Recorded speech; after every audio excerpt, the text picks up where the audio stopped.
recently populated by UPT. So why are we doing this? Well, clearly it's plausible that we could be at a similar altitude to AFF students, other tandems, wingsuiters, or even during a boogie, concurrent jump runs. So hopefully by the end of this short session, we will be able to identify across all 4 areas of this quadrant what our roles and responsibilities are given an entanglement.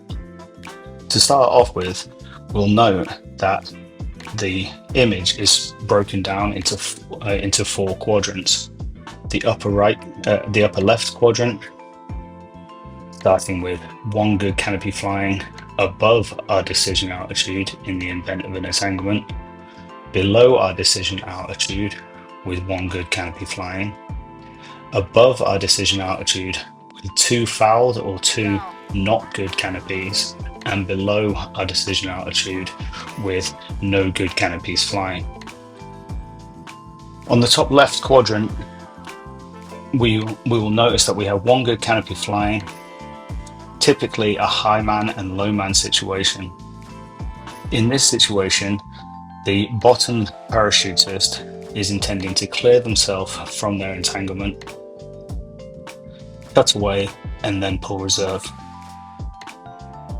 Below the decision altitude, the top parachutist must make every attempt and endeavor to lock off as much of the lower individual's canopy and lines, or maybe even the individual themselves or tandem pair.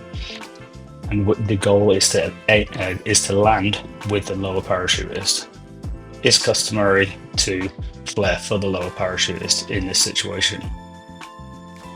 The upper right quadrant discusses 2 fouled canopies, as in neither of them providing adequate lift to get safely to the ground. In this scenario, it is the high parachutist's responsibility to aim to clear themselves from this entanglement, and the upper individual or tandem pair to cut away and then pull reserve.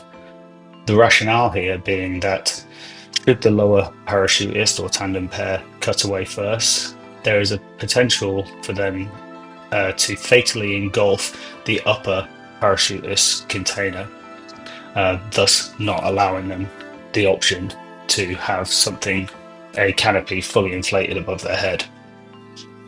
Below the decision altitude, both sets of individuals will add fabric in the form of pulling reserve, aiming to gain as much canopy above their head before ultimately making their landing. Now we'll notice we say decision altitude. This is 3,000 feet, as is echoed throughout all of the UPT doctrine. However, we do have a do not cut away altitude below 1,500 feet. The last statement on the revised emergency procedures is as follows. The minimum decision altitude is 3,000 feet AGL.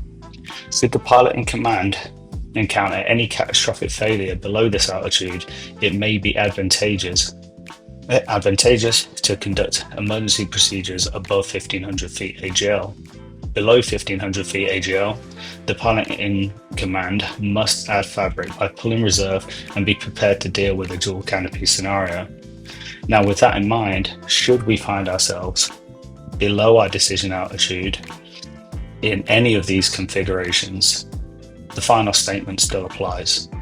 So should we find ourselves below 3,000 feet but above 1,500 feet, it may be advantageous to conduct a cutaway and then ultimately pulling reserve once you are clear from your entanglement. Please note that prior to getting ourselves in an entanglement procedure, we will have followed all of the collision avoidance procedures, that being to look away and steer away. Should a collision be imminent, the goal is then to adopt a modified spread eagle. What these 4 quadrants are offering is an option to deal with these scenarios should we find ourselves in entanglement. Please note that it's These will be typically a complex and dynamic situation where communication is key. Using positive words of command, the intent is to be able to adopt the drills from these 4 quadrants, and hopefully everyone makes a safe landing.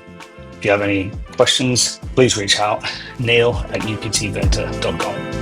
Thank you very much for listening.